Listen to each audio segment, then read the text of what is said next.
Os damos la bienvenida a Talking con Leaders, el podcast donde hablamos con líderes que transforman con una mirada humana. Y hoy tenemos con nosotras a Rafa Muñoz. ¿Qué tal, Rafa? ¿Cómo estás? Encantado de estar con vosotras.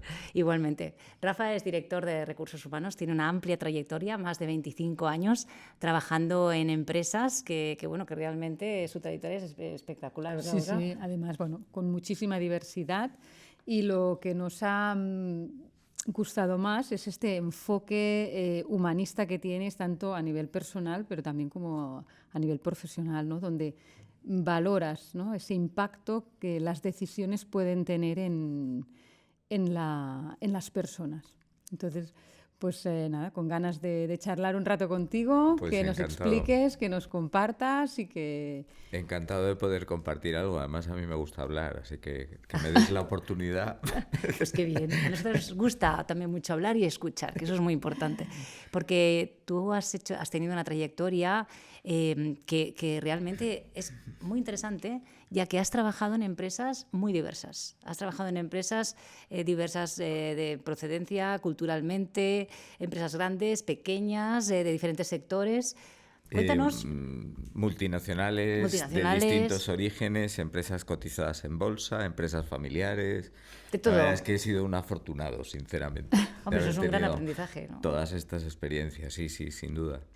Y a nosotros nos interesa mucho, cuando también hemos visto toda tu trayectoria, cómo es liderar desde una perspectiva humanista todas estas empresas. Porque claro, habrá muchísimos retos, ¿no? Y una de las cosas que te caracteriza a ti es la coherencia, esa coherencia, ese propósito, también la fe, ¿no?, de alguna forma, que es tan importante para el liderazgo, porque un líder que no tiene fe, no tiene una visión. Así es. Bueno, yo creo que el liderazgo humanista es poner a las personas en el centro, ¿no? Tener permanentemente presente que lo primero es la dignidad de las personas, e incluso cuando las situaciones o las decisiones que hay que tomar no son nada fáciles, ¿no? Uh-huh. Es tener presente también y recordar que todo el mundo tiene algo maravilloso que aportar, ¿no? Si le das la oportunidad de que eso aflore, ¿no? Entonces, un liderazgo humanista supone no solo avanzar en el sentido de conseguir resultados, sino supone construir o contribuir a construir entornos donde la gente pueda crecer, donde eso maravilloso que tiene cada persona pueda aparecer, ¿no? Y que contribuya obviamente al propósito y a los objetivos de la organización. Es construir esto que hablamos ahora, ¿no?, que supongo que saldrá más adelante, entornos con seguridad psicológica, ¿no? Uh-huh. Donde la gente pues puedan ser ellos mismos, ¿no? Y donde haya la posibilidad de aprender, de crecer, de desarrollarse. Es también ayudar y contribuir a construir conexiones humanas. Uh-huh. Yo creo que hoy en día que vivimos en estos tiempos posmodernos,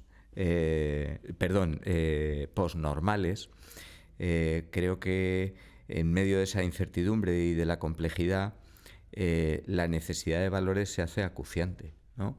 Y la necesidad de sentido en el trabajo.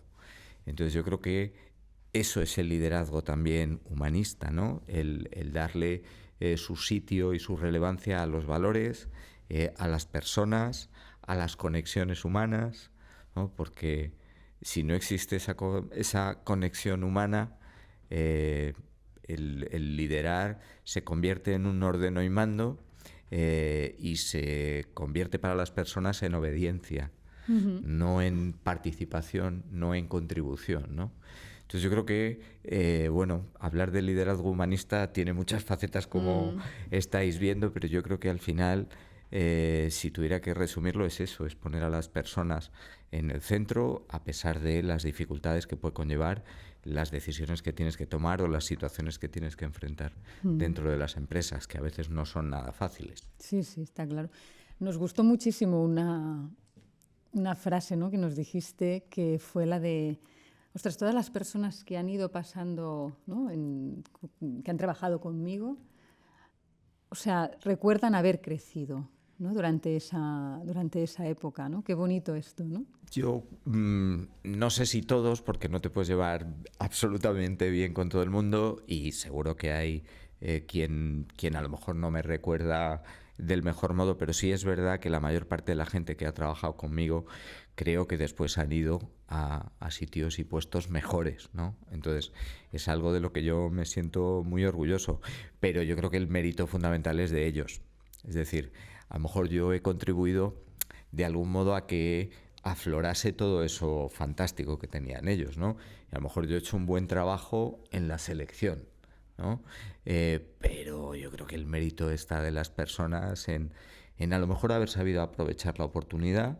Yo a lo mejor lo que he intentado es ofrecer un contexto donde ellos se pudieran donde pudieran dar de lo mejor de sí, ¿no? Y yo creo que ahí esa parte de la conexión humana, ¿no? De generar confianza, de trabajar como facilitador, ¿no? Y desde el servicio a las personas, yo creo que es la clave. Es decir, yo creo que todo el mundo lo que necesita, al final todos los seres humanos, especialmente en el trabajo, necesitamos ser escuchados, apoyados, valorados, ¿no? Y en ese apoyo, en esa valoración, es donde la gente, y en esa escucha es donde la gente puede crecer, ¿no? Pero les tienes que dar margen y les tienes que dar posibilidad de que se equivoquen y tienes en la medida de lo posible que darles esa oportunidad, de que crezcan asumiendo nuevos retos, ¿no? Y asumiendo también la posibilidad de error, ¿no? Porque ahí entra el miedo. ¿Cómo gestiona la propia persona que lidera el miedo? Porque muchas veces el dar esa posibilidad para que esa persona aprenda, crezca, adquiera nuevas habilidades y competencias, claro, desde una perspectiva humanista, pues se permite. Sí. Pero la empresa a veces dice, sí, apostamos por una perspectiva humanista, pero al final sálvase quien pueda. Bueno, es que esa es la dificultad, es decir, la dificultad y al final también lo más bonito, ¿no? Los valores que hay detrás del liderazgo humanista, ¿no?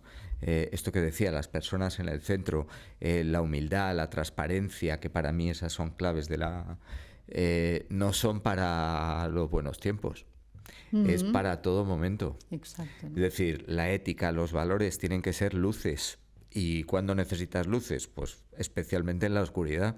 Entonces, a lo mejor en el día a día vas con las de cruce, pero los valores y la ética son las largas, ¿no? Son las que te van a ayudar realmente a tomar decisiones humanas, ¿no? O que tengan a las personas en cuenta, por lo menos, ¿no?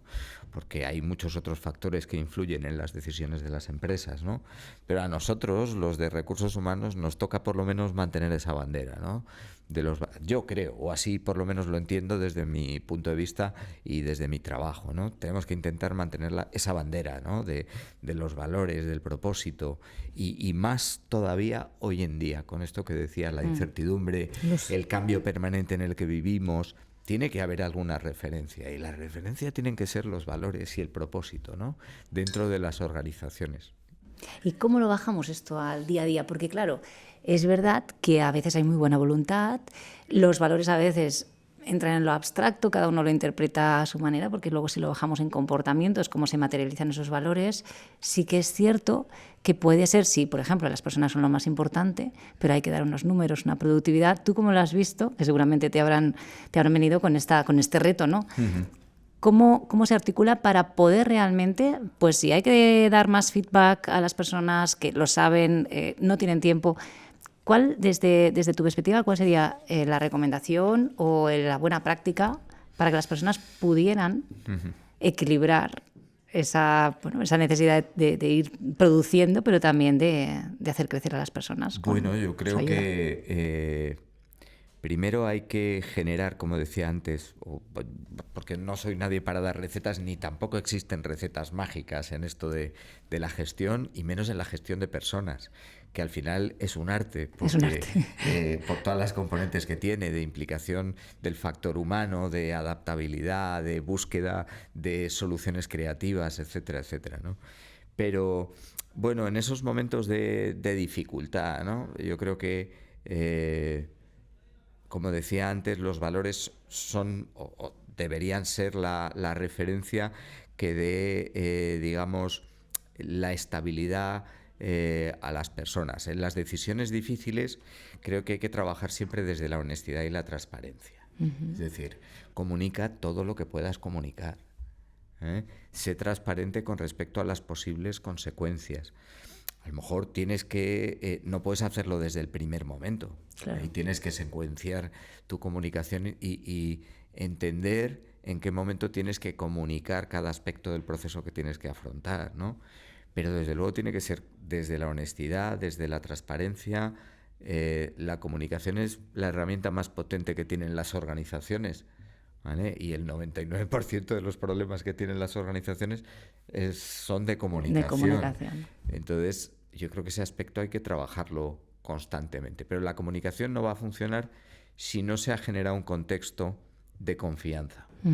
Decía Carl Sbaby, que es no sé si os acordáis, el que inventó el balance social, los primeros balances sociales que tenían en cuenta no solo los aspectos económicos en las empresas, sino también los aspectos sociales, la contribución, la responsabilidad social, las personas, etcétera, etcétera. Que el ancho de banda de la comunicación es la confianza. Es decir, que si tú eres capaz de generar confianza en las personas, de crear esas conexiones humanas, va a ser más fácil comunicar las decisiones aunque sean difíciles. Lo que pasa es que luego las personas son las personas y no podemos olvidar que cada uno viene con un bagaje emocional previo y le puede afectar de un modo o de otro la misma decisión, e incluso el momento en el que está viviendo esa persona le puede afectar de un modo completamente diferente a que si esa misma decisión la tomas en otro momento o en otro contexto. Entonces hay que conocer a las personas también desde este punto de vista, cómo les pueden afectar las decisiones, y esa creo que es una obligación de todos los líderes, de todos los que gestionan personas, es conocer a sus equipos. Porque tú desde tu experiencia en esta diversidad, en tu trayectoria, te habrás encontrado con situaciones muy retadoras. Cuando hablas de comunicar, supongo que decisiones muy duras, muy difíciles, ¿puedes compartirnos algún caso en el cual...? Decisiones muy duras o decisiones difícilmente comprensibles. Sí. Pues, por ejemplo, temas de congelación salarial. Congelación salarial, que esto sí, no gusta nada. Bueno, pues la gente tiene otra perspectiva, está acostumbrada a incrementos automáticos, está acostumbrada a una situación de bonanza. De repente llegan las situaciones y claro, a lo mejor no se ha hecho en el momento que tenía que haberse hecho la comunicación con respecto a las circunstancias de la compañía, ¿vale?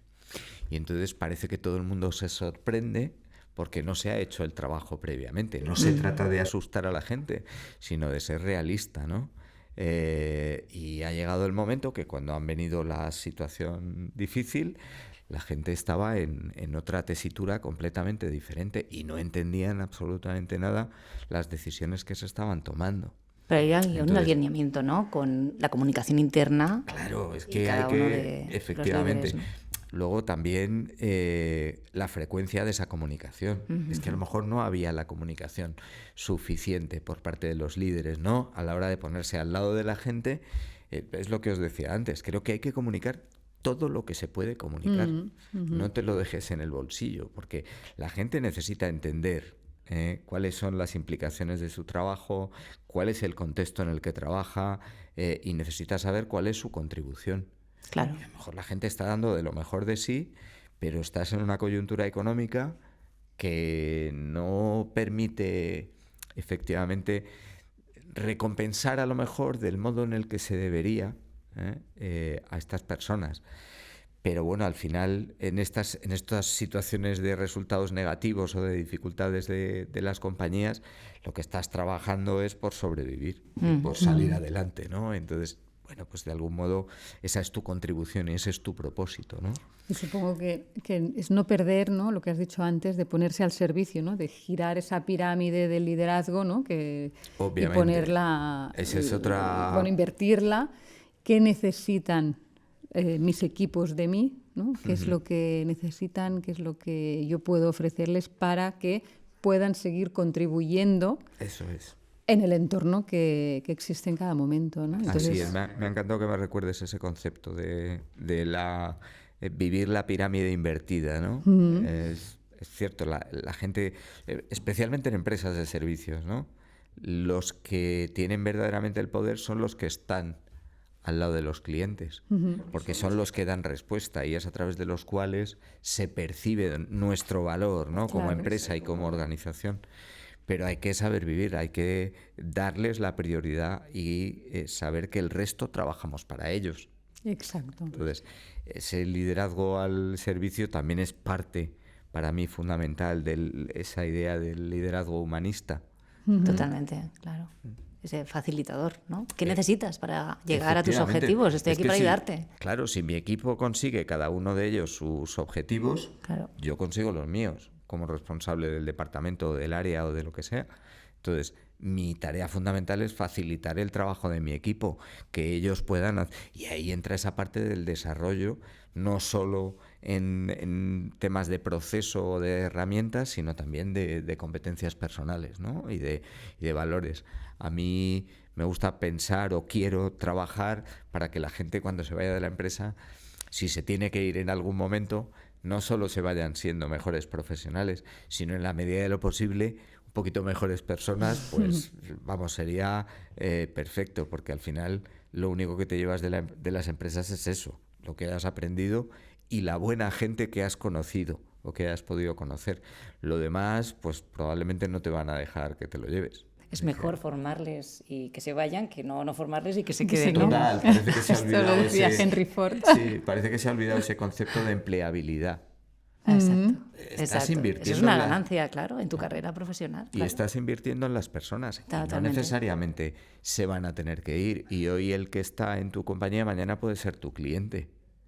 O mañana puede ser tu jefe si te vas a otra empresa. Tal cual. Puede pasar Entonces, y pasan estas cosas, ¿eh? Claro, pero también eso La es vida. parte de la responsabilidad social de las compañías, ¿no? Invertir en las personas. Yo entiendo toda la complejidad alrededor, ¿no? Todo esto que decíamos de los resultados económicos, de las coyunturas, de los cambios, de la incertidumbre, de todo esto, pero yo creo que las personas son las que consiguen los resultados. Las personas son las que sacan adelante el trabajo. Entonces hay que invertir en las personas. Sí. ¿Y cómo crees que se puede generar estos espacios de seguridad psicológica desde tu perspectiva y tu experiencia? Bueno, yo, como decía antes, creo que conociendo a la gente y generando confianza. Y generar confianza, ya hemos hablado de algunos de los aspectos, por ejemplo, es no castigar los errores. Vale. Pero creo que también es reconocer el buen trabajo. Y yo me he encontrado con jefes que se colgaban las medallas de otros. Bueno, creo que es casi al revés. Eso es un poco Nosotros clásico como también, ¿eh? Sí. Sí, nosotros como responsables nos hacemos responsables de los errores de todo el departamento. Pero el buen trabajo de cada uno hay que reconocérselo. Hay que reconocérselo individualmente. Porque también lo que no entienden esos jefes es que eso supone que luce tu departamento, que has contratado gente buena, que son gente eficiente, eficaz. Entonces, bueno, hay que poner todo eso en valor. Creo que conocer a la gente, generar esa confianza, ayuda a todo esto que estamos Totalmente, sí. diciendo. Es también coherencia y consistencia. Es decir, ¿cómo generas confianza? Mira, que lo que dices y el modo en el que actúas no exista una paradoja, que entre lo que dices y el modo en el que actúas no se perciba una contradicción. Y consistencia no significa que no te equivoques, pero que al final la gente, si tuviera que ver una línea de tu trabajo, que vea que hay una línea, ¿no?, que es reconocible. Puedes estar un día que te equivocas abajo, puedes estar otro día que tienes un acierto o un trabajo fenomenal, súper bien reconocido por parte de tus responsables, pero al final tiene que haber una línea, ¿no?, de trabajo consistente. Sí, esa coherencia, porque si Claro, no es tienes cierto que pierdes credibilidad. Claro, en todo yo creo sentido. que en la mayor parte de los aspectos tienes que ser casi predecible. Es decir, que la gente sepa qué se puede esperar de ti, ¿no?, como jefe, como líder. Y como digo, que reconozcan esa línea de trabajo y que reconozcan esa coherencia, ¿no? Yo creo que en este mundo, es que cada vez que hablo de valores y de principios siempre me viene lo de Groucho Marx, ¿no? Que estos son mis principios, y si pero si no le le gustan, tengo otros, ¿no? Pues es justamente lo opuesto, ¿no? Yo creo que si algo te puedes llevar de una empresa a otra, aparte de lo que has aprendido, y que es absolutamente transferible, son tus valores personales. O sea, tú te puedes adaptar en una empresa al cómo se hacen las cosas en esa empresa, ¿no? Y te puedes adaptar a los procesos, a los procedimientos. Los valores y la misión pondrán el acento en unos aspectos o en otros aspectos, pero tus valores siempre van a ir contigo. Y yo creo que eso es transferible, ¿no? O debería ser transferible. En el momento que tienes que renunciar a algunos de ellos, mal vamos. Quizá ese no es el sitio donde debes trabajar, no es la cultura donde mejor vas a encajar o donde mejor vas a funcionar y responder. Sin duda. Claro, porque tiene que haber unos valores que estén alineados con los de la cultura organizacional, entiendo. O sea que, y luego, por otro lado, ¿no? Tú que has trabajado en tanta diversidad de empresas, ¿no? Claro, aparentemente, ¿no? Liderazgo humanista, en todas las empresas trabajan personas, tendría que, con todas las diferencias que pueda haber, pero quiero decir que bueno, nos estamos dirigiendo a personas, ¿no? Pero ¿qué pasa? O sea, por ejemplo, una empresa familiar, claro, es más pequeña, es más fácil que lleguen los valores. Una multinacional, internacional, con miles de empleados. ¿Qué retos te encuentras tú aquí? Bueno, al final en estas multinacionales es complicado que haya una única cultura. Sí que hay algunos puntos de referencia que se tratan de trabajar de un modo común, pero la cultura no es solo los valores que comunica la empresa. Son las relaciones, lo que importa en las relaciones informales, ¿no? Entonces, hay microculturas de país, de centros de trabajo y dentro de los propios centros de trabajo también departamentales, hay de departamentos o de sí. equipos, ¿no? Entonces, es verdad que hay que trabajar muchas veces en las empresas familiares. Es más fácil mantener, porque el dueño normalmente sigue en activo, en muchas de ellas, o los hijos del dueño, la llama del sentido, del propósito inicial de la compañía, ¿no? Y de los valores que queríamos poner en marcha y por los que hemos trabajado, porque está mucho más individualizado. Eso se hace más complicado en las empresas multinacionales, ya con un recorrido, con una dispersión geográfica multinacional, etcétera, etcétera, ¿no? Entonces, bueno, hay que trabajar mucho en la formación, hay que trabajar mucho en la selección para que las personas lleguen con unos valores que sean más o menos similares o adaptables a los de la organización. Hay que trabajar mucho en la comunicación para que eso llegue a la gente. Hay que trabajar muchísimo, como digo, en el proceso de selección y en el onboarding. La gente se tiene que enamorar y alinear con mis valores ya desde el primer contacto casi que tienen con nosotros. Claro. ¿No? Con las organizaciones. Entonces, y luego, como digo, en el onboarding, a veces cuando llegamos a las organizaciones se cargan de entrada ya el primer contacto o el segundo con el jefe o con otro departamento. Y ya digo, ¿pero dónde me he metido? Entonces, muchas veces la gente llega por esa ilusión compartida de los valores compartidos del proyecto que me están contando, pero me tengo que ir por el jefe, que lo que me encuentro es esa paradoja que hablaba antes, ¿no?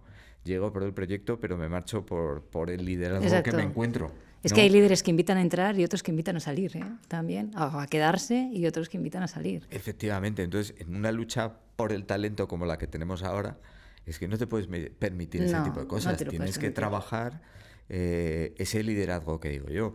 Es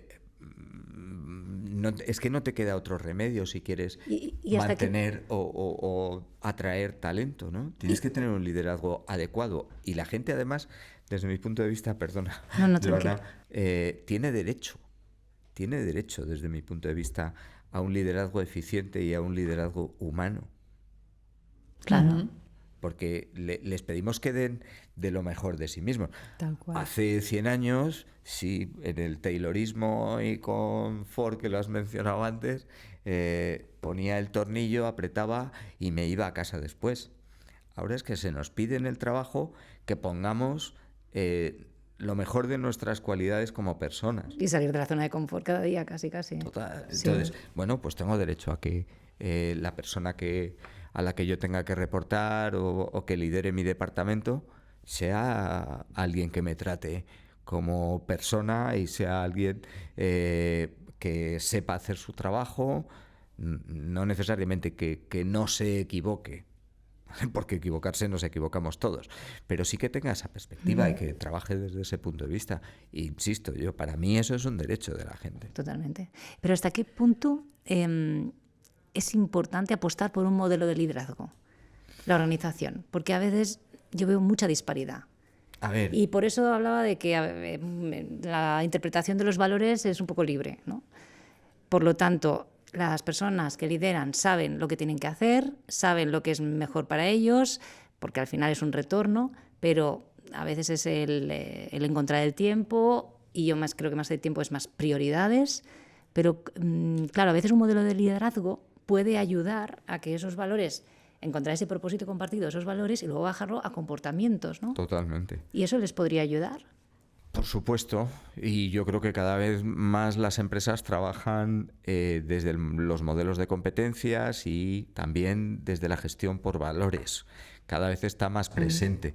Es decir, a la hora de hacer una evaluación del desempeño, ya no es solo los resultados, sino que valoro también los comportamientos y valoro cómo la gente ha manifestado los valores en la práctica, los valores de la organización.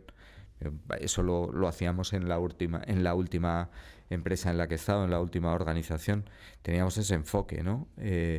Y yo creo que sí, que tener un modelo de liderazgo es útil. Como decía antes, a ver, el problema es estos tiempos líquidos, este tiempo posnormal, donde parece que no hay referencias claras, ¿no? Y que todo está en movimiento.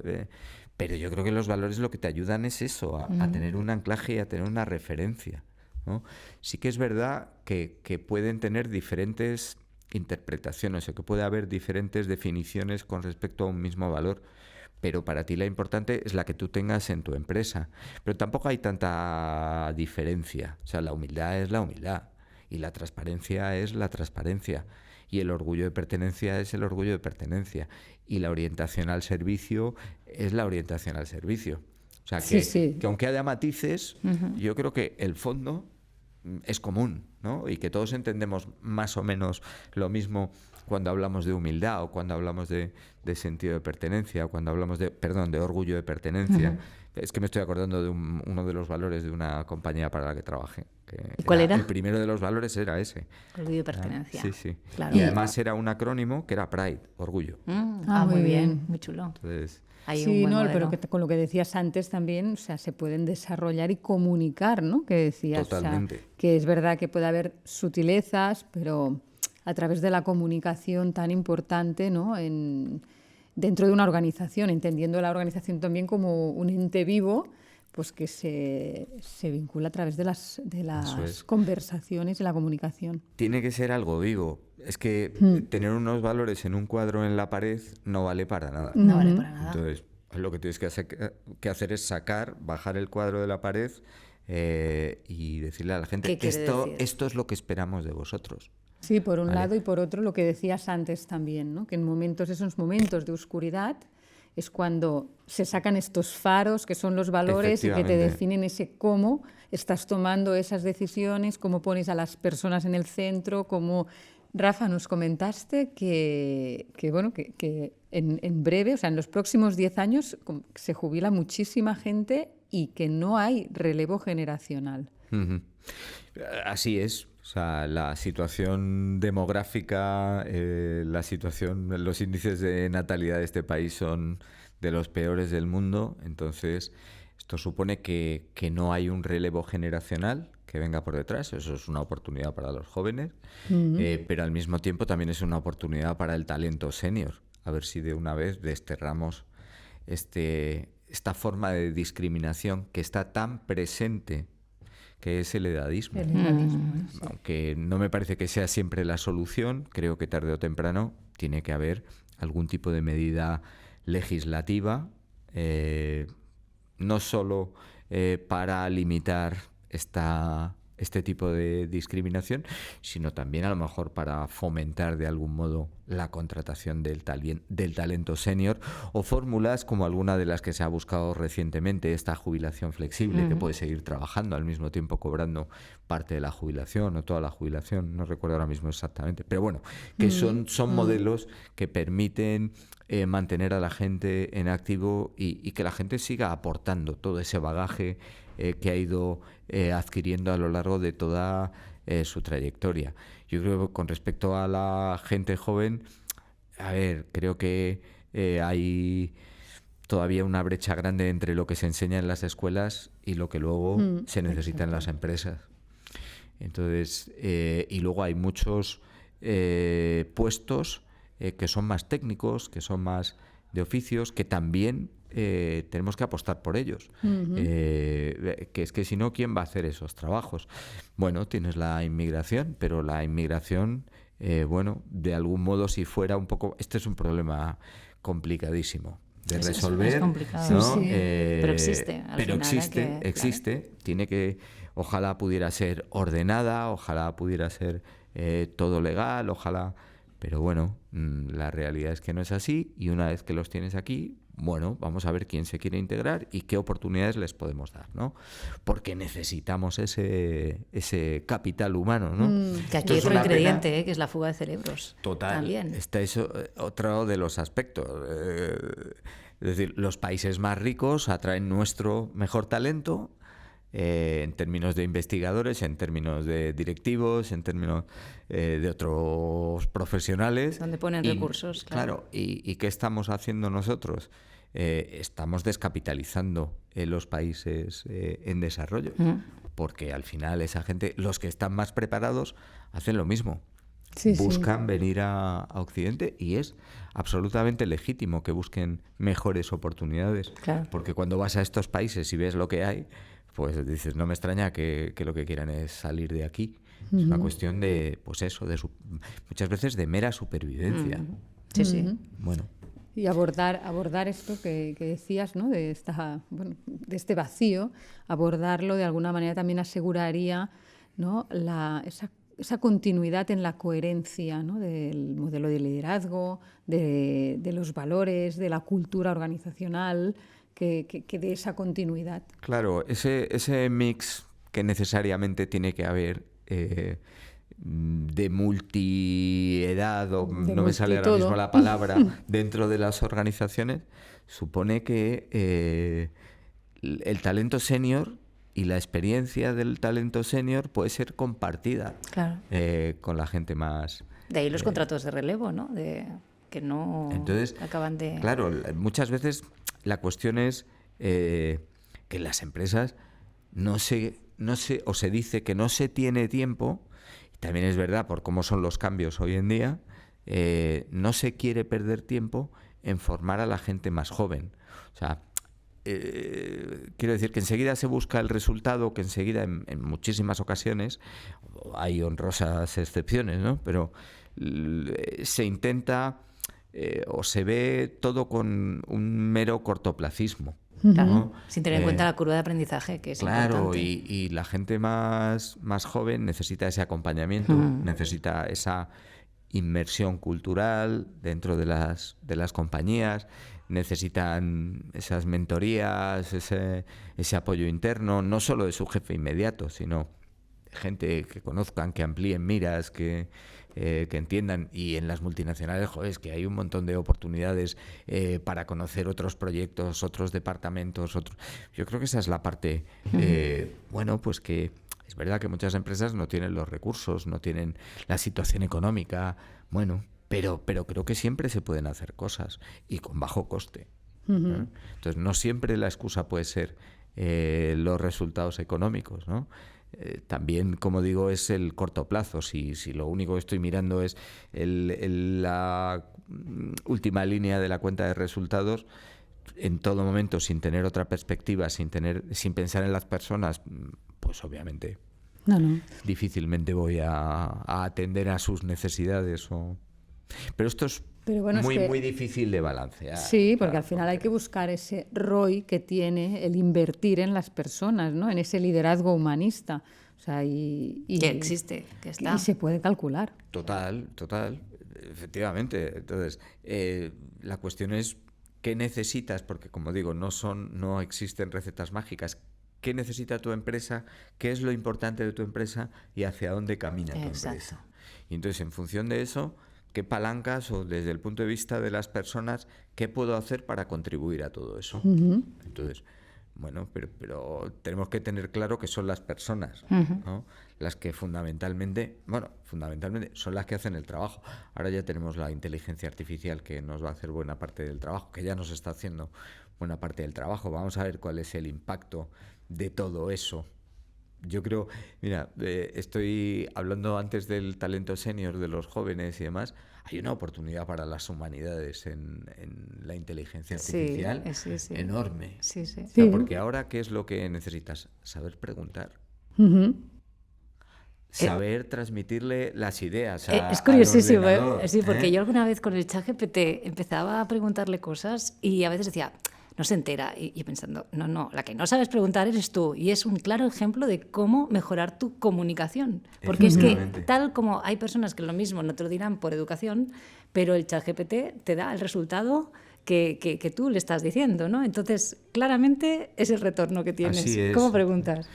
Bueno, vamos a ver de qué modo nos ayuda todo esto, ¿no? En nuestro trabajo, el impacto que va a tener para las personas. Bueno, multitud de puestos van a desaparecer, pero yo creo que se van a crear otros muchos y bueno, pues... Es el progreso, ¿no? Esto siempre ha pasado. Sí, efectivamente. Lo que pasa es que vivimos en unos tiempos de cambio exponencial. O sea, no se ha terminado de instalar un cambio cuando ya tienes el siguiente, sin haber tenido todavía posibilidad de asimilar el primero. Exacto, sí. Pero bueno, más que va a pasar, ¿no? Sí, con lo que decíamos, ¿no?, de la inteligencia artificial, desde nuestro punto de vista es la oportunidad para que de verdad conectemos con cuáles son estos valores, esas características humanas que nos diferencian de lo que es una inteligencia artificial. Totalmente. Es que además, como decía antes, el anclaje y las luces en los momentos de dificultad te lo va a dar ese lado humano. Sí, que te puede ayudar en múltiples tareas, porque es que dicen que lo que viene es que el siguiente o los 2 siguientes pasos es que te van a poder hacer la planificación de tu empresa desde la inteligencia artificial. Te van a poder hacer el plan de empresa, te va a poder... entonces dices, bueno, ¿dónde queda lo humano? Bueno, la parte de la creatividad, de esa visión, esa decisión, al final es humana. ¿Y qué es lo que tú quieres tener en cuenta? Entonces, y el pensamiento crítico, porque no sé vosotras, pero a mí me pasa cuando me meto que parece que lo que quiere la inteligencia es solamente darme la razón solo y de la gustarme razón. en sus respuestas. Es decir, que quede encantado y le siga utilizando... y no es así, o sea, quiero decir, no es así, que creo efectivamente que ese pensamiento crítico no lo va a poder sustituir. Esa conexión humana de la que hablaba antes, para generar confianza, para tener espacios seguros psicológicamente para tus equipos y para tu plantilla y demás, eso no lo va a generar la inteligencia artificial. Yo creo que lo van a mejorar, yo creo que lo van a mejorar, pero es cierto que hay una parte humana que de momento no hemos llegado allí, ya veremos si llegamos. Es nuestro reto, yo creo. Es nuestro reto de aprender y de saber qué podemos aportar como humanos. Efectivamente. Y una de las cosas que claramente se ve cuando hablamos contigo es esa integridad y es verdad que eres un ejemplo de... Bueno, lo intento. Además, tú has hecho una labor de voluntariado durante muchos años, eres una persona espiritual y bueno, también nos gustaría que nos dijeras cómo te ha ayudado a ti a ver esa labor de voluntariado o todo lo que has aprendido ahí en este... que lo has podido también llevar a tu día a día, porque al final somos uno, ¿no?, en diferentes entornos. Bueno, me habéis presentado al principio, ¿no? Como director, con una trayectoria, con un no sé qué, con un no sé cuántos. Eso es lo que hago, pero eso no es lo que soy. Es decir, yo tengo un amigo que dice muchas veces, lo que eres es lo que eres cuando estás solo en casa, no de puertas para afuera. Entonces, es cierto que mi fe me ha marcado y me marca el camino en mi trabajo, en mi vida. Entonces, trabajo porque necesito comer, pero además porque lo entiendo con ese enfoque, ¿no? De servicio, fundamentalmente. Pero en la vida también lo entiendo así. Es decir, creo que dar es mucho más gratificante que recibir.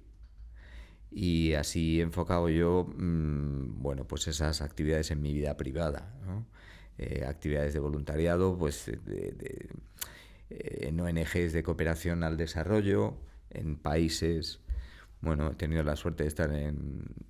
Son periodos muy breves, porque cuando conoces a la gente que está allí dando su vida, dices, bueno, lo mío es que es diría que ni un granito de arena es lo mío, sinceramente. Pero bueno, he tenido la oportunidad por lo menos de ver cómo trabaja esta gente, de conocer otras culturas, otros contextos, ¿no?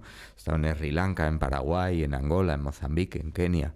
Y bueno, pues ves situaciones de estos pueblos, de esta gente, ¿no? Y bueno, pues a mí me ha ayudado obviamente primero a profundizar o a darme cuenta que efectivamente en mi vida profesional el servicio es lo más importante.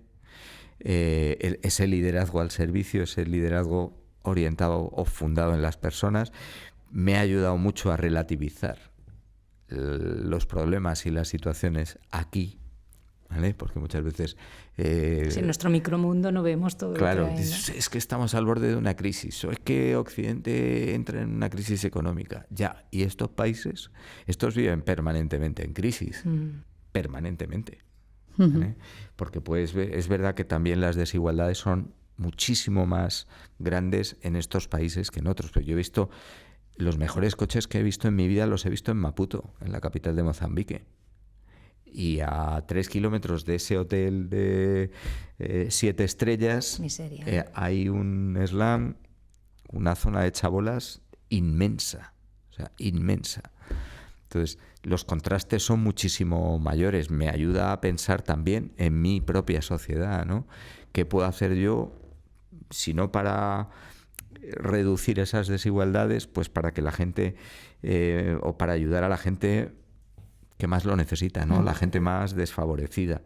Entonces, bueno, pues son voluntariados sencillos. A veces es salir con la gente de la parroquia al entorno de la parroquia, a los sin techo, al encuentro con la excusa de llevarles un bocadillo, les das algo de conversación, que se sientan personas, porque pasamos, y yo muchas veces el primero, pasamos al lado y ni les miramos a la cara. Entonces, eso les da a ellos, les pone su dignidad. Yo, a los que ya conozco de mi barrio, que no es donde vivo en esta parroquia, mi vida F, porque no vivo al lado de esta parroquia, intento por lo menos preguntarles el nombre, ¿no? Si tú le preguntas si sabes el nombre de alguien y cuando pasas a su lado le saludas pronunciando su nombre, ya le estás devolviendo su dignidad. Entonces, bueno, esas pequeñas cosas a mí pues algo que me llena muchísimo es el voluntariado que hago con las misioneras de la caridad, ¿no? Que es muy poquita cosa, es cambiar pañales y es dar alguna medicina, pero yo ahí verdaderamente veo el rostro de Dios en esos enfermos que están ahí tirados, ¿no? Dios no tiene manos ni pies, entonces los tienes ahí y bueno, ahí es donde el Señor te ofrece la oportunidad de dar y de crecer como persona, ¿no?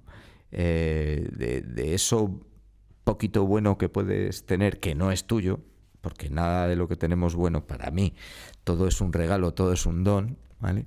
Que lo pongas en práctica y que lo regales, igual que tú lo has recibido como un don, que lo regales a los demás, ¿no? Sí, sí. Y bueno, y otras actividades, ¿no? También en las que participo, pero todo desde esa gratuidad, ¿no? Con una perspectiva común de valores, de las personas en el centro, de servir, ¿no? Pero en este caso desde la gratuidad. Y creo, sinceramente, que es absolutamente gratificante. Enriquecedor, Es ¿no? un regalo para mí, es un regalo. Yo creo muchas veces la gente es infeliz en este mundo porque no se da cuenta o porque no vive agradecida. No se da cuenta de todos los dones y de todo lo que tiene en su vida. Está el sesgo este de qué me falta, ¿no? ¿Qué me falta? ¿Qué me falta? No, piensa en todo lo que tienes Sí, y sí. vive agradecido. Yo intento vivir así, intento vivir de un modo coherente e intento vivir agradecido. Tengo tantos regalos en mi vida y he tenido tantos regalos en mi vida que no puedo hacer más que dar gracias. Sí, sí. Entonces, y eso también me ayuda a mí a ser feliz, el darme cuenta de todos los Esto nos regalos. lo tenemos que recordar siempre, porque Siempre, es verdad que siempre. te conecta con esta idea cuando ves a veces a una persona que realmente lo está pasando mal y dices, ay, es verdad que yo también, que tengo todo esto, ¿no? Gracias, pero hasta que no te pone la vida, las circunstancias, una persona delante que a veces pues, bueno, pues tiene una situación difícil y complicada, no nos damos cuenta de lo bonito que tenemos, ¿no? Alrededor.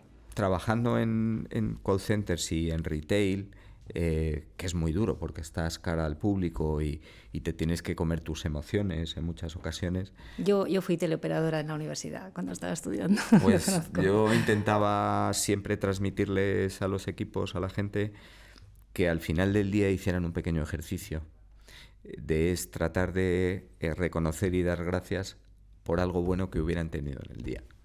Que no necesariamente tenía que ser que te hubieran dado la medalla al valor, Claro. o que te hubieran dado el príncipe de Asturias, ¿no?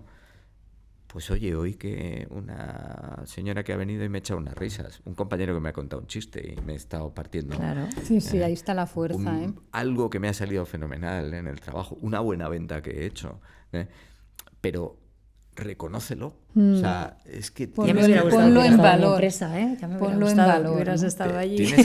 Tienes que reconocerlo. O sea, tienes que hacer el pequeño esfuerzo de darte cuenta. De darte cuenta de que el día no solo ha sido gente demandando con mal humor, sino que siempre hay ese aspecto, siempre hay algo que te aporta, ¿no? Y algo que te puede hacer crecer como persona, siempre hay algo bonito, Bueno, siempre hay algo bueno. Ahí está el giro que le puedes dar, ¿no? De una situación que no es tan agradable, ¿qué es lo que tú estás aprendiendo? O bien de ti, o bien de la otra persona, o de lo que sea. O sea, es darle ese giro, porque siempre se gana algo. Si Exacto. no Y es no que estás es- ganando algo, estás aprendiendo, Eso es. siempre. Y no es puro buenismo. No. No, casi te diría, y no hemos Y hasta hablado de esto, egoísta es, ¿no? me extraña que no haya salido el tema del bienestar, el well-being y todo esto. No es una cuestión de salud personal también. Es decir, Claro, es mirar por uno mismo también. efectivamente, claro. yo sí que hay muchas dificultades en la vida, sí que el trabajo no es fácil, si no, no nos pagarían. Yo a esos que me dicen, yo es que en el trabajo disfruto con... A lo mejor había que reducir... No, esto es broma. Esto no lo pondremos. No, pero creo que hay que ser consciente, ¿no? de todos esos regalos. La vida ya es suficientemente complicada como para que encima tú te flageles y no quieras darte cuenta de lo que la vida te aporta y de lo que las circunstancias te pueden aportar, ¿no? Y las personas que te rodean. Bueno, al final es empezar por el liderazgo personal. Y todo lo que has dicho está enfocado a potenciar nuestro liderazgo personal. Porque si no podemos liderarnos realmente, no podemos liderar a las otras personas. Con coherencia, con propósito, fomentando esa seguridad psicológica, ese sentido de pertenencia. O sea, esto es esencial. Yo tuve la suerte de tener de profesor hace muchísimos años, cuando hice un curso executive en Garrigues, entonces era Garrigues Andersen, de tener a Mario Alonso Puig. Mira. Él estaba publicando su primer libro, Madera de Líder, y recuerdo algo que se me ha quedado marcado, que decía que el verdadero liderazgo es conocer al líder que hay en ti. Entonces, la autoconciencia, el liderazgo consciente y adaptativo, que no significa renunciar a tus valores, sino saber entender el cómo tengo que hacer las cosas aquí sin renunciar a esos valores. Como decía, el conocerte y el ser consciente de tus cualidades, de tus capacidades, también de tus limitaciones, creo que es esencial también para ser un buen líder, ¿no? Y un líder humano, humanista, como estamos hablando durante todo este tiempo, ¿no? Entonces, y ligado, ¿no? la escucha, ¿no? La importancia del líder de escuchar, porque cuando uno dice que se pone al servicio de, ponerse al servicio de es qué necesita el otro, que esto va muy ligado, bueno, me venía cuando estabas explicando, ¿no? Que te vas a hacer los voluntariados, bueno, a veces es dar pastillas, cambiar pañales, o sea, al final, claro, no vamos a dar, o sea, damos lo que tenemos, eso está claro, pero no vamos a dar lo que queremos, sino lo que se necesita, porque si no, ¿para qué estamos, no? Y eso, llevado a la empresa, digamos, es escuchar. O sea, sí, pues se toman decisiones a veces que no es lo que la gente quiere. Y dicen, ¿para qué quiero yo esto si yo necesito algo que es más importante? No sé, que me den más feedback o tener poder ser yo mismo, ¿no? Yo creo que esto, la tecnología está ayudando un montón, porque el cambio que ha habido, por ejemplo, en las encuestas de empleado. Antes se hacía una al año, que era una foto, y como hubieras tenido alguna circunstancia dentro de la empresa, te salía con 15 puntos menos de valoración que la del año anterior. Ahora lo que se trata es de tener tomado el pulso de un modo mucho más frecuente y regular. Y yo creo que esto se apoya en la tecnología, es una de las bondades, ¿no? que ha aportado a las empresas, que te ayuda a conocer mejor a las personas, ¿no? Y lo que decíamos, a ver, es complicadísimo gestionar tu equipo si no les conoces. Y desde el conocimiento es desde donde vas a poder, como decía antes, generar la confianza que te va a permitir establecer esas conexiones humanas y gestionar a tu equipo. Totalmente. Entonces la escucha, obviamente que es un valor, la empatía, es que... Bueno, la escucha implica la empatía. Claro, hay un montón de que si siguiéramos otra media hora salían otros cuantos conceptos o valores más en torno a esto que estamos hablando, ¿no? Durante este tiempo. Pero es que es tan rico, todo lo humano es de una riqueza, como decía, es que esto de gestión de personas es un arte. Es un arte. ¿Y que te queda alguna información que pienses que es crucial también a la hora de, con todo lo que hemos hablado, para que las personas que nos estén escuchando puedan quedarse con algún mensaje clave? ¿Les querrías transmitir algo? Bueno, yo creo que lo que he dicho al principio del todo es lo que me gustaría a lo mejor que se quedara, ¿no? Que todo el mundo tiene algo maravilloso que aportar, que nuestra tarea es ofrecer un contexto donde eso pueda florecer, ¿no? Donde eso pueda desarrollarse, sabiendo que muchas veces el contexto con el que nos toca lidiar, las circunstancias de la empresa son difíciles, pero creo que siempre se puede dar una oportunidad a las personas. Depende de cuáles sean tus prioridades. Yo creo que la cuestión es dónde pones las prioridades. Sí, tienes las presiones de los resultados, pero al final, ¿quién te saca los resultados? Entonces, es la conciencia de que hay que invertir, hay que seguir invirtiendo en las personas. En la tecnología, por supuesto, también en los procesos, en los procedimientos, por supuesto, pero no podemos dejar de apostar y de invertir en las personas. Es buscar que personas y resultados crezcan juntos. Efectivamente. Yo creo que cada vez más es necesario que volvamos al propósito, a la misión de la organización y a los valores. Ese es el anclaje. Eso es lo que nos va a dar el anclaje. Me encanta que se vuelva a hablar con esa intensidad de propósito, de este tipo de conceptos, porque a lo mejor recuperamos en una sociedad tan perdida como la nuestra, elevamos un poquito la mirada y nos damos cuenta del valor trascendente que tiene cada persona y del valor de su dignidad. Bueno, entonces, si esto ayuda a elevar un poquito la mirada, el volver a hablar de valores, de propósito, propósito compartido, pues bienvenido sea. Bueno, lo que decíamos antes, ¿no? Es la oportunidad que nos trae la tecnología, la inteligencia artificial. Rafa, ha sido un placer. Para mí. Ha sido también. Fantástica esta conversación. Muy inspirador. Muy inspirador.